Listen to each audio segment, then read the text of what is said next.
बेटे अब हम चर्चा करेंगे बिल्स ऑफ एक्सचेंज की। बिल्स ऑफ एक्सचेंज आपने कई बार पढ़ा होगा, सुना होगा।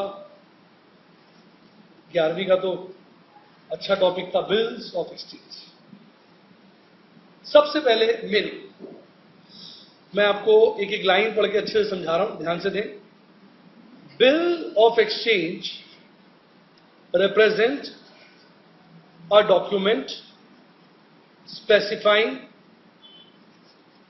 an amount payable by one person to some other person।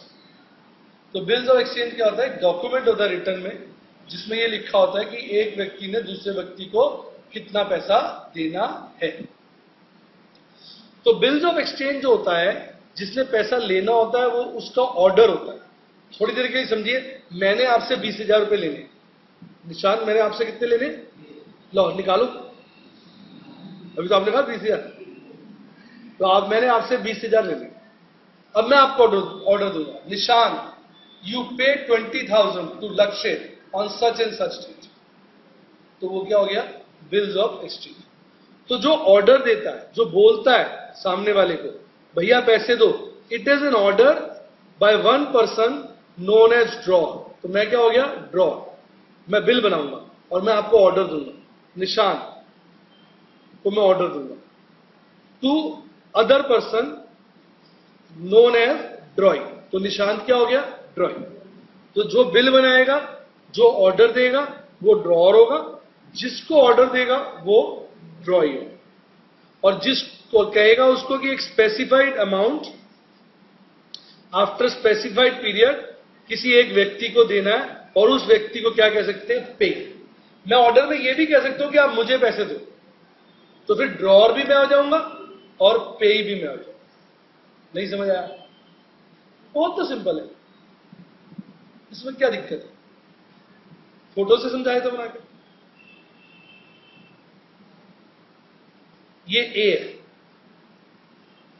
कितना खुश है, हाथ छोटी कर रखी है।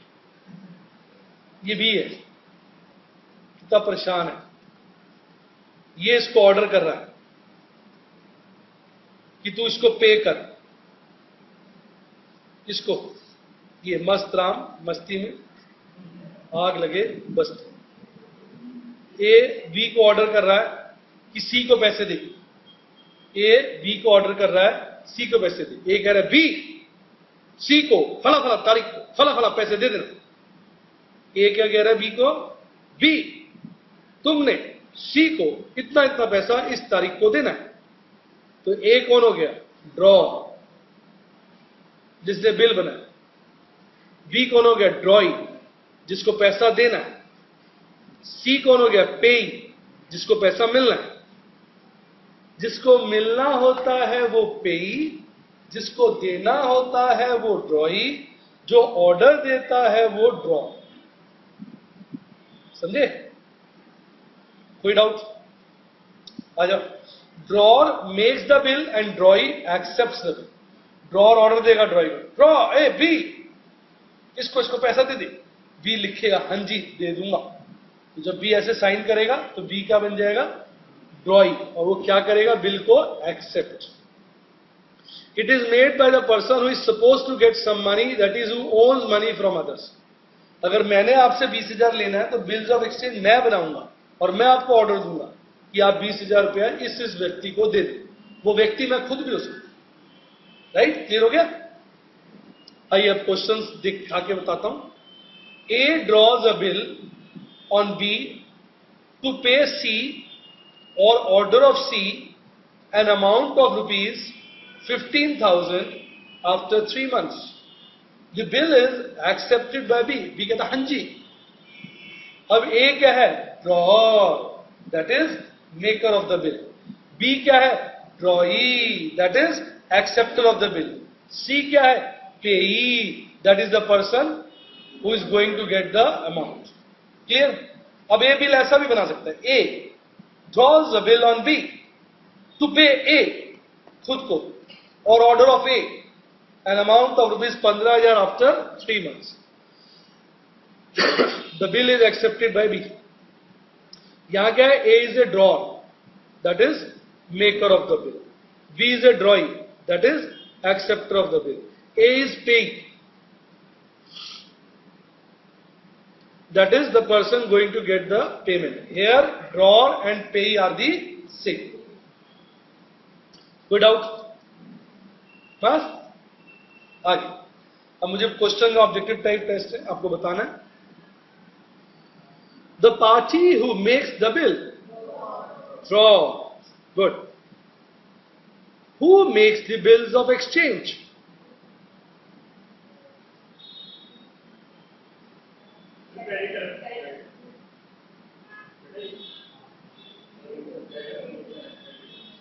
जिसने पैसा लेना होता है.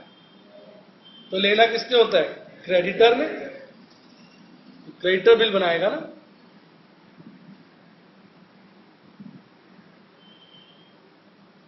Clear? Sure? The party who orders the other party to make the payment is known as drawer. जो ऑर्डर देगा वो कौन होगा? Drawer. The person to whom the payment is to be made is known as payee. जिसको पैसा मिलेगा वो क्या होगा? Payee. The person who accepts the bill is known as drawee. अब प्रोमिसरी नोट क्या है? देखो मैंने आपसे 20,000 लेना है. अगर मैं आप पे बिल ड्रॉ करूंगा और आप एक्सेप्ट करेंगे तो वो कहलाएगा बिल्स ऑफ एक्सचेंज. और अगर आप खुद ही बिल ड्रॉ करोगे और मुझे वादा करोगे कि मेरे को पैसा दोगे तो फिर वो हो जाएगा प्रोमिसरी नोट. जब लेनदार बनाए देनदार एक्सेप्ट करे, रिपीट, वो होता है बिल्स ऑफ एक्सचेंज. और जब देनदार खुद बनाए तो वो होता है प्रोमिसरी नोट. समझे आप? Here the person who owes, देना है, जिसको पैसा देना है, the money makes the promissory note. It is made by debtor, that is देनदार. इट इज, ये ऐसे होता है. I Balram promise to pay a sum of ₹20,000 to be on 1/4/2013. समझ आ गया? जिसने पैसा देना होता है वो खुद ही प्रॉमिस करता है. आपके पास नोट होता है ना, निकालिए नोट, जरा निकालिए जेब से नोट. देखिए आपको इधर तो दिखाई देगा, फिर मैं पढ़ के सुनाता हूं. आई प्रॉमिस टू पे the bearer the sum of ₹500. देखो आप भी देखो अपने नोटों पे देखो, आई प्रॉमिस टू पे लिखा होगा. देखो आपने कभी ध्यान नहीं दिया होगा, ₹1 के नोट पे नहीं लिखा होगा. वो नोट, वो करेंसी है ₹1 हमारा. ये सब प्रोमिसरी नोट है. और ये किसका प्रॉमिस है? आरबीआई का. देखो ऊपर आरबीआई लिखा होगा, रिजर्व बैंक ऑफ इंडिया. सुनो ध्यान से. और नीचे साइन होंगे गवर्नर के. देखो आपके पास नोट है एक का. एक के नोट पे ऐसा कुछ नहीं होगा, चेक करो. एक के नोट पे ₹1 को कई प्रकार से लिखा गया, वहां प्रॉमिस नहीं है. ये करेंसी है हमारी. सब बच्चों को दिखाओ, देखो कितना ज्ञान दे रहा हूं तुम्हें. पीछे भेजो. देखो इसमें नहीं लिखा आई प्रॉमिस टू पे. ये इशू भी गवर्नमेंट ऑफ इंडिया करती है. देखो आप, और जो नोट है वो आरबीआई के. आई बात समझ में? डिफरेंस समझ में आया? तो ये भी क्वेश्चन आ सकता है, ₹100 note is a bills of exchange या प्रोमिसरी नोट? आप क्या बोलोगे? Promissory note. आ गया समझ में? Here Balram is the maker and B is the payee. तो प्रोमिसरी नोट में बिल कौन बना रहा है? बलराम. मेकर कौन है? बलराम. पैसा किसको मिलना है? बी को. बी क्या हो गया? पे. Here there are two parties, maker and the payee. Bills of exchange में कितनी पार्टी थी? 3. Bills of exchange के लिए मैंने डायलॉग बोला है, Bills of exchange that is BOE lender बनाता है, जिसने पैसा दिया होता है, लेनदार. और promissory note देनदार बनाता है. लेनदार कौन बनाता है? Bills of exchange. देनदार कौन बनाता है? देनदार क्या बनाता है? promissory note. प्रभात बेटे आगे समझ में? चले आगे. अब question, the party who makes the promissory note, देनदार बनाएगा. देनदार क्या होता है? Debtor. How many parties are there in promissory note? 2. दो parties. Notes issued by RBI are bills of exchange, promissory note, both, none. Promissory note. तो promissory note clear हो गया? It is prepared by the person who is suppose to make the payment. अब entry सुनो. जब when bill is made by A, तो A entry करेगा B R debit to B. क्यों?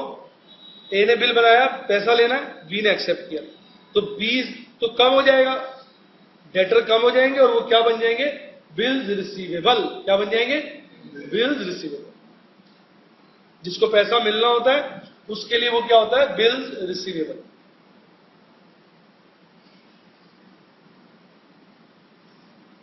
Clear? और जिसको पैसा देना होता है उसके लिए क्या होता है? Bills payable. तो जो बिल्स, जैसे मैंने आपसे पैसा लेना है, मैंने साइन आपको लिख के दिया, आपने साइन करके एक्सेप्ट कर लिया, तो वो मेरे लिए क्या बन जाएगा? B R. तो debit what comes in, B R आ गया, तो बी आर अकाउंट डेबिट.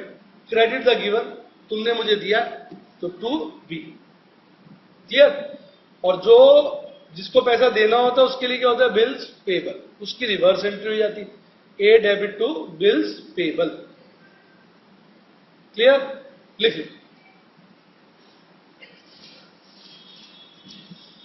तो ए ने बिल बनाया बी पे, तो ए के लिए क्या है?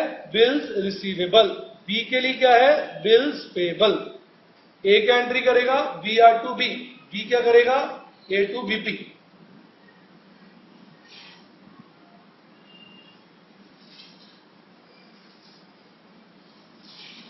राइट? चले?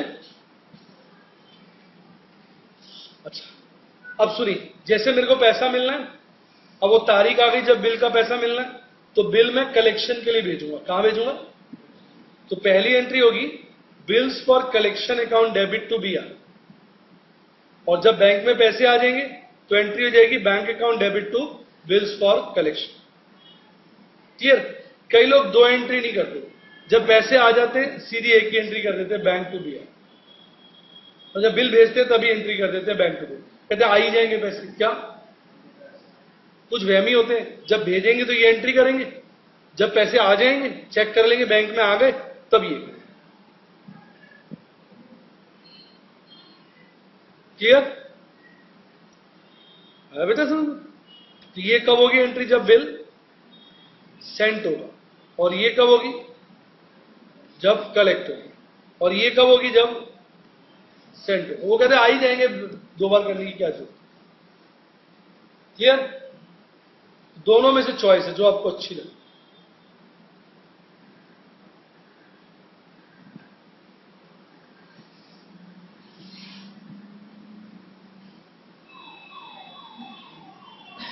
हो गया?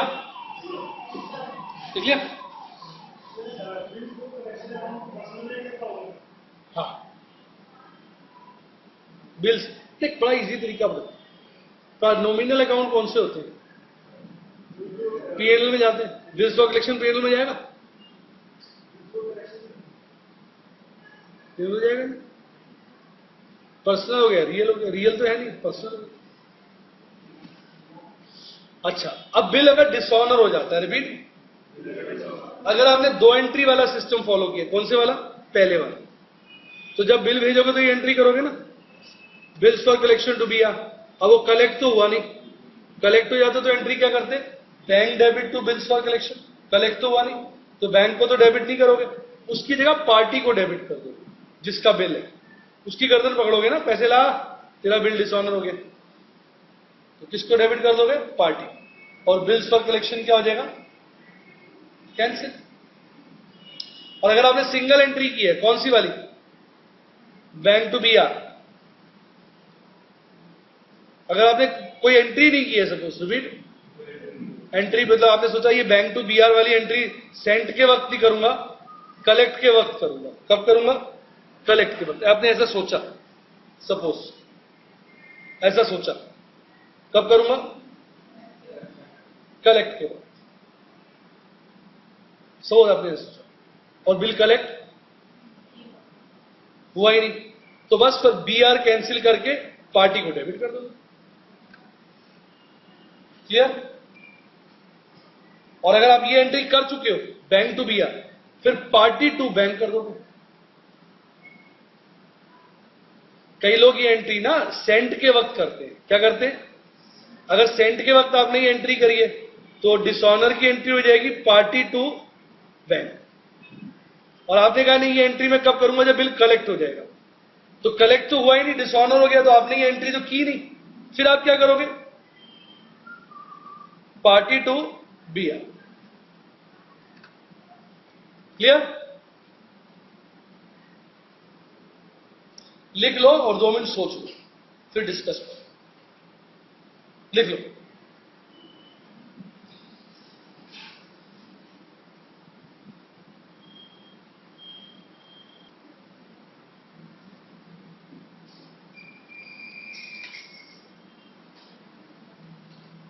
कर लिया? नहीं बताओ। देखो जरा, क्लियर हो गया आपको ये वाला पॉइंट? कई लोग 2 एंट्री की जगह 1 करते हैं बैंक टू BR, उसमें भी केस होते हैं। कई लोग तो उसी वक्त करते हैं जब बिल भेजते हैं। क्या? तो बिल भेजा तो एंट्री कर दी बैंक टू BR, पैसे आए नहीं, तो बैंक में तो आए नहीं ना, तो फिर डिसऑनर पे एंट्री क्या करोगे? Party to bank. कई लोग कहते हैं जब बिल आ जाएगा तब पेमेंट करें, तब करेंगे एंट्री बैंक टू BR। अब बिल आया ही नहीं, रिपीट, तो बैंक टू BR की एंट्री तो हुई नहीं, पर BR कैंसिल हो गया, डिसऑनर हो गया, तो फिर एंट्री क्या होगी? Party to BR। इतना बढ़िया समझाएगा, ध्यान से सुनोगे लॉजिक समझ में आ जाएगा।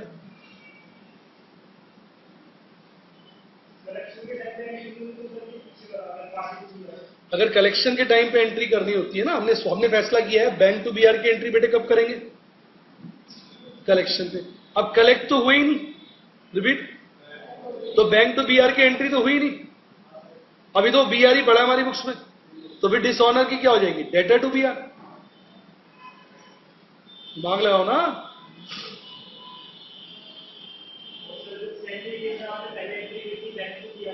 अब अगर डिसऑनर होगा तो BR तो खत्म हो चुका है, तो फिर पार्टी टू बैंक हो जाएगा। ध्यान से सुनोगे ना, प्रभात बड़े ध्यान से सुन रहे, आनंद आएगा आपको। आपको लगेगा देखो अरे मुझे तो नॉलेज आ गई, और अगर बुद्धुओं की तरह बैठे रहोगे तो लगेगा अपनी सर क्या बोल रहे हैं। कई चीजें माइंड से सोचनी पड़ती है ना। देखो, एक तो होता है कि सेंड के वक्त ये एंट्री करी और कलेक्ट के वक्त ये। अब कलेक्शन तो हुई नहीं, तो ये वाली एंट्री तो होगी नहीं होगी, तो बैंक की जगह क्या आ जाएगा? डेटर आ जाएगा। कब? अगर डिसऑनर हो गया। समझ आ गया? देखो, सेंड किया ये करी, कलेक्ट हो गया ये करी, बात खत्म। कलेक्ट नहीं हुआ सपोज, क्या हो गया? डिसऑनर, तो फिर ये वाली एंट्री थोड़ी होगी बैंक, उसकी जगह पार्टी आ जाएगा। पहला केस क्लियर हो गया। अब दूसरे पे आओ, आपने ये एंट्री करनी है, ये आपने कहा मैं सेंड के वक्त करूंगा। किसके वक्त? तो फिर डिसऑनर के वक्त आप क्या करोगे? Party to BR। समझे आप? अब आपने ये फैसला किया कि ये वाली एंट्री मैं कलेक्ट पे करूंगा। किस पे करूंगा? सेंड पर आपने क्या एंट्री करी? कोई भी नहीं करी, और कलेक्ट वो हुआ नहीं, तो ये एंट्री तो होगी नहीं, वो तो क्या हो गया? डिसऑनर। तो डिसऑनर होने से टू BR तो होगा, क्योंकि BR तो खत्म हो गया, पर डेबिट क्यों हो जाएगा? पार्टी। नहीं समझ आया? 3 केस बनते हैं। सही परफेक्शन के लिए पूरी नॉलेज होना जरूरी। हो गया परफेक्ट क्लियर? अब अगर बिल डिस्काउंट करा लो, डिस्काउंट समझते क्या होता है? जैसे आपको पैसे की जरूरत है, आप बैंक के पास गए, बैंक से बोला कि भाई आपको मेरा बिल है 3 महीने बाद, इसके पैसे तो 3 महीने बाद आएंगे, आप मुझे आज दे दो। क्या? आप मुझे आज दे दो, और आपको बैंक से कहेगा, बैंक को आपको मतलब 3 महीने बाद पैसे मिल जाएंगे। तो बैंक हमें आज पैसे